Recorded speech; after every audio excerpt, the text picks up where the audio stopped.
A&R gig is something of a mystery for a lot of people, starting with they always mix up what A&R stands for. So tell me what A&R is, and then tell me what is it, in your opinion, that an A&R guy does, and describe, if you will, just a little bit of what's the average day for Bay-Schuck look like. It stands for artists and repertoire. A lot of people think it stands for artists and relations, but and it just means that we deal with the artist and we deal with the repertoire, which is the songs, the catalog, everything that we're putting out.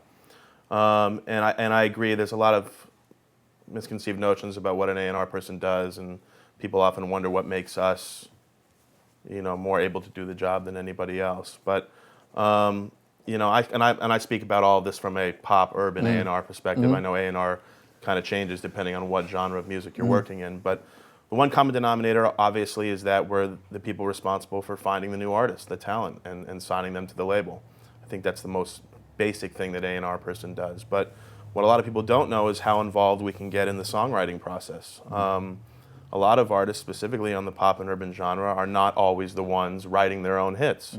So there's a lot of behind-the-scenes process of finding the right songwriters, finding the right producers, putting them together with the right artists, overseeing the session for that particular artist. Sometimes the artist may not be there, so I'm the artist representative, and I'll be going into the room with a producer or songwriter and talking about the direction for a project, giving concepts that I may have discussed with the artist that I know they would like to talk about, just so that you could put really talented people in a room together, but if they've got no direction, you're not going to get the result that you want. So I don't like any writers or producers ever shooting in the dark when they're in the room. I want them to always know what their objective is.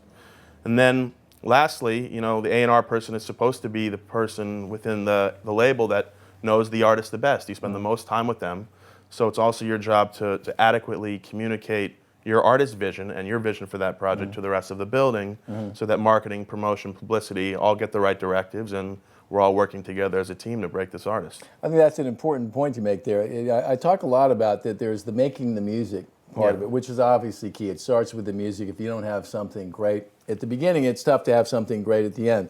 But once that music is made, a whole chain of events starts to unfold. And that notion of working the building, where the A&R person becomes a salesman and politician and advocate, is an important part of the process, isn't it? It totally is, because I can't tell you how important it is for a label to be as excited as they can be about a particular artist. Of course, everybody's going to do their job. They're all going to work something because they're told to. But if they have a personal invested interest in that artist, they work 10 times harder for it, and their ideas are 10 times better, and it really, really makes a difference when the building is as excited as you are. And I'll tell you, my observation was, working inside a label, that whether people would acknowledge it explicitly or not, there is a competition for resources inside a real record company. Not everybody gets the same shot. Fair comment? Totally. So if you're going to be successful at it, you got to not only be able to make great records, you got to be able to represent and be able to sell those inside the house.